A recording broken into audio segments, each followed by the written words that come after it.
नमस्कार, मी पंजाब डक हवामान अभ्यासक मुक्काम पोस्ट गुगळी धामणगाव तालुका सेलू जिल्हा परभणी। शेतकऱ्याला आणखी एक कल्पना म्हणून द्यायची आहे की की आता म्हणजे आज आहे 27 आणि 28 मे दरम्यान राज्यामध्ये पश्चिम महाराष्ट्रामध्ये बऱ्याच ठिकाणी अवकाळी पाऊस पडणार आहे। वाऱ्याचं प्रमाण जास्त असणार आहे, म्हणून शेतकऱ्यांनी स्वतः विजेपासून वाऱ्यापासून स्वतःची काळजी घ्यावी। म्हणून ही अंदाज सगळ्यांनी लक्षात घ्यावा की राज्यामध्ये तुम्ही काय करा, 30 मे पर्यंत तुम्ही तुमचे काम आटपून घ्या, कारण की 31 मे ते जवळपास म्हणजे 5 जून पर्यंत राज्यात दररोज वेगवेगळ्या भागात पाऊस पडणार आहे। सांगायचं झालं तर सगळ्यात जास्त यावर्षी म्हणजे कोकण पट्टी, पश्चिम महाराष्ट्र, दक्षिण महाराष्ट्र, मध्य महाराष्ट्राची पेरणी जरा लवकर होणार आहे, म्हणून हे अंदाज लक्षात घ्यायचा।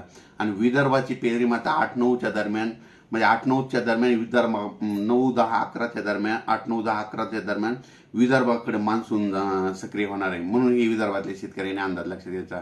पण सुरुवातीला मात्र पश्चिम महाराष्ट्र, उत्तर महाराष्ट्र, दक्षिण महाराष्ट्र, मध्य महाराष्ट्र, मराठवाड्यामध्ये म्हणजे चांगला म्हणजे 1 ते 5 जून दरम्यान चांगला पाऊस पडणार आहे, म्हणून हे अंदाज लक्षात घ्या। आणि शेतकऱ्याला परत एक सांगू इच्छितो, शेतकऱ्यांना पेरणी करत असताना काय करायचं की पाऊस पडल्याच्या नंतर जमिनीमध्ये एक ओल जर गेली तर तुम्ही तुमचा पेरणीचा निर्णय घ्यायचा, आणि जर कमी ओल 4 बोट ओल असेल तर तुम्ही तुमची पेरणी घेऊ नये।